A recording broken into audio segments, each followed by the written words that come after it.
Hey guys, what's up? It's Chase from thetechunion.com and welcome to the next intermediate tutorial. So in this tutorial we're going to be looking at some basic sky replacement. Alright, so let's go ahead and get started. Now there are many different types of sky replacement. I just want to say your shot may be moving, you maybe you have an actor in the scene. I mean, just a lot of different things, you know, different types of weather could be out. But in this one, we're going to look at um, pretty much a not a perfect scenario, but one of the easier ones to sky replace. And then I want to talk a little bit about other types of sky replacement and what you can do if you're running into issues. So I have my footage here. Let's go and bring that up. And this is just blank footage. Here I walk into the shot, and I want to talk about a few things when it comes to actors walking in the shot.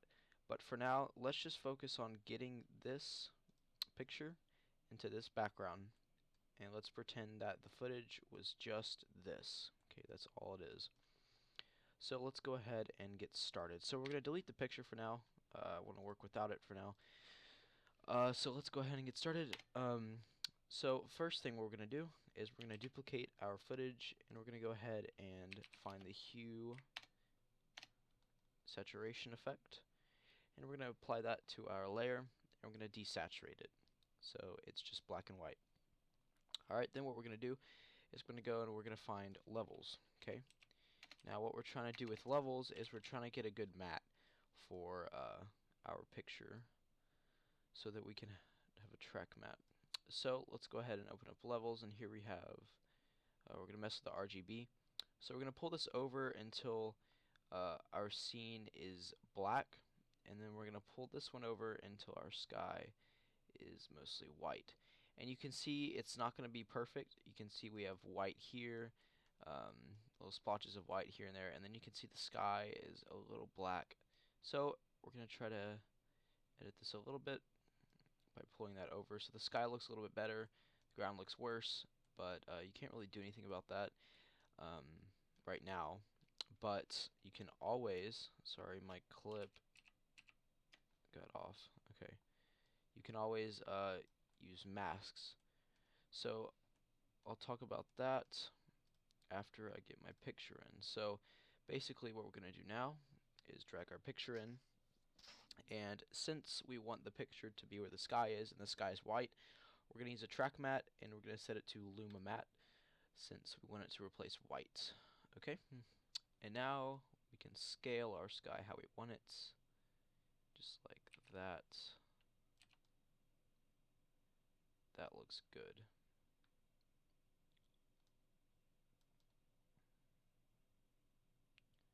Alright, just like that. Now, you can see we're running into a few problems here. If we look over at the leaves, you can see that they're gray. They have a little like gray outlining to them. And some things are getting cut off. Now, to fix that, what we can do is we can make a mask. So this will fix some things, but it'll leave quite a few things unfixed, and I'll show you what I mean about that. By that, okay, so we're going to apply it to our track matte, or not our track matte, our matte of our footage. Okay.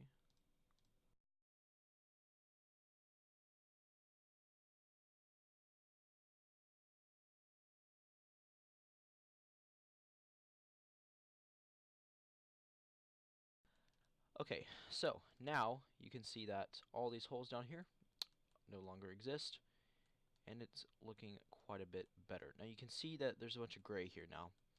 That means that the background that was there, you know, the sky, is showing through. So what we need to do is, let's go to our mask, and I'm going to expand it a bit. 10. So if there are too many trouble spots, which I think there are, you can always just go back and edit your mask like this.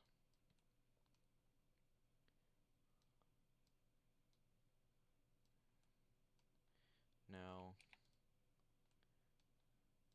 I will increase the expansion a little bit, just because I don't want to go back and have to edit all of it. So like that, all of this is okay. You guys get the main idea.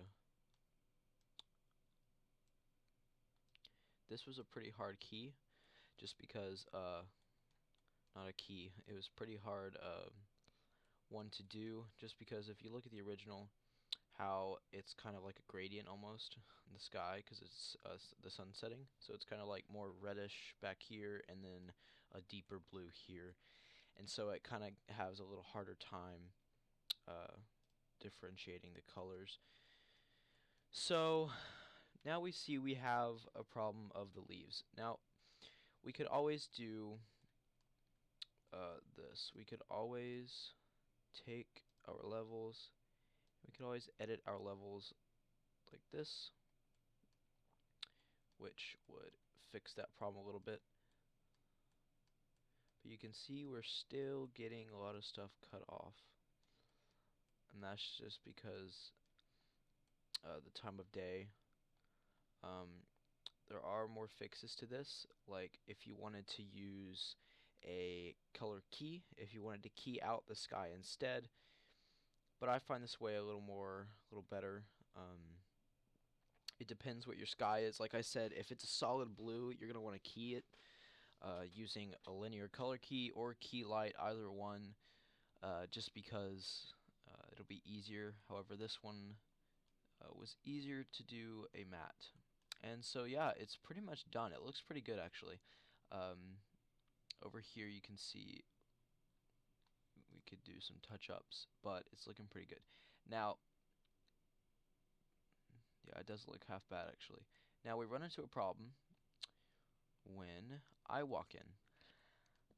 Now, this is this shot wasn't planned for this type of sky replacement. This shot was actually planned for adding like planets into the sky, but using similar technique. So if I look at ways to fix me, I could do a few different things. I know by dragging this down towards here, it'll help fix the problem. However, I get this again. I get the leaves. So what I could do is I could chop this up into a few different masks, and I could have this side of the screen have this level right here, and then this side of the screen have different level, and I could do it like that, and that would probably fix the problem. So let me go ahead and see if I can do that. So what I'm gonna do is I'm gonna duplicate this, okay, and then I'm going to apply a mask to here. Okay, and this mask is going to be additive, obviously. We're going to subtract this one though. So now we should be able to tweak this independently. We need to duplicate this though. Okay. Now. Okay. So we can see down here that the picture is showing through, and that's because this whole area is still being like affected by the levels. So I think if we drag these above, above, that it won't fix it. Okay. Okay. Alright. I'm just going to take this mask out then, and just leave that, and there we go.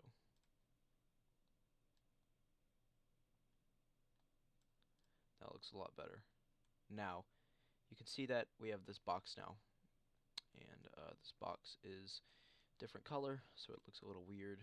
We can always try and fix that though by feathering the mask like that. We could do that.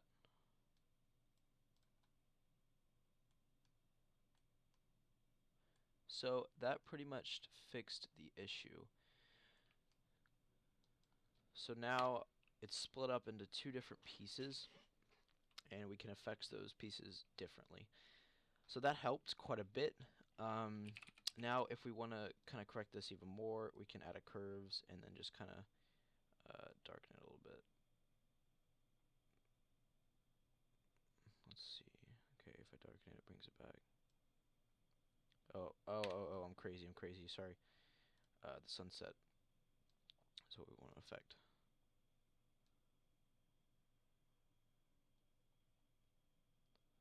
So yeah. Let's darken it a bit. And now that's helping to remove the leaves. Alright. Cool. So that's one way of fixing the problem. Now you can see that I'm pretty much good to go now, and the shot is looking nice. But there's other ways to fix it. If I was to shoot myself on a green screen, it would fix it. I wouldn't even have to worry about that, just the background. Now, if your shot is moving, you want to make sure to track your shot. So if my shot was maybe starting pointing at the ground and then panning up, I would want to pick a point like maybe a tree trunk over here or just something of high contrast, and I would use my tracker, which I've talked about. And basically I would parent the sky to my tracking point, the null object, and my sky would stick in the scene properly. But in this shot there was no movement. If I wanted to add some fake camera movement to kind of sell it a little more, I could pre-compose all this, and then I could, you know, add a wiggle effect to the shot, maybe like 3, 8, 6, and that would kind of add some fake camera movement. It kind of makes it feel like the shot is, or the camera's being held. Sorry, this is rendering very slowly. Kind of want me to walk in.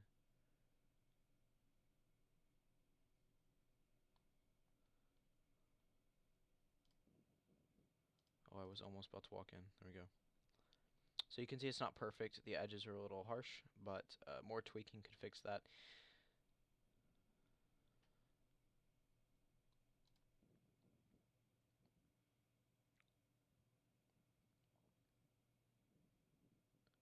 So cool. Awesome. So that's how to do sky replacement. If you're feeling a little extra, you might want to you could go in here and you could add optical flare if you want to. Be a little cool. Let's see. Alright, let's look in here. You don't have to do this. This is just something I want to do. I like that one.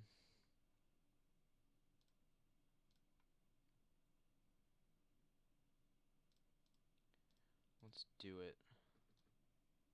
Yeah, I like that one. Let's do it.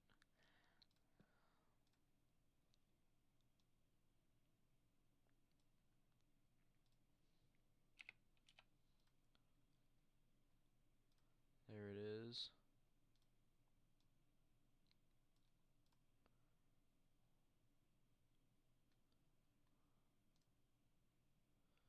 Now we have an optical flare in our scene.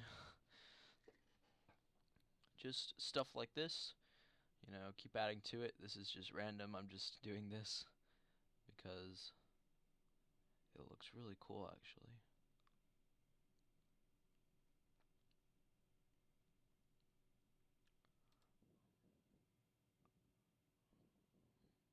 Oh, it's not stuck to our footage. If you wanted this to be correctly in the scene, you would have to put it there. Then it would be good to go.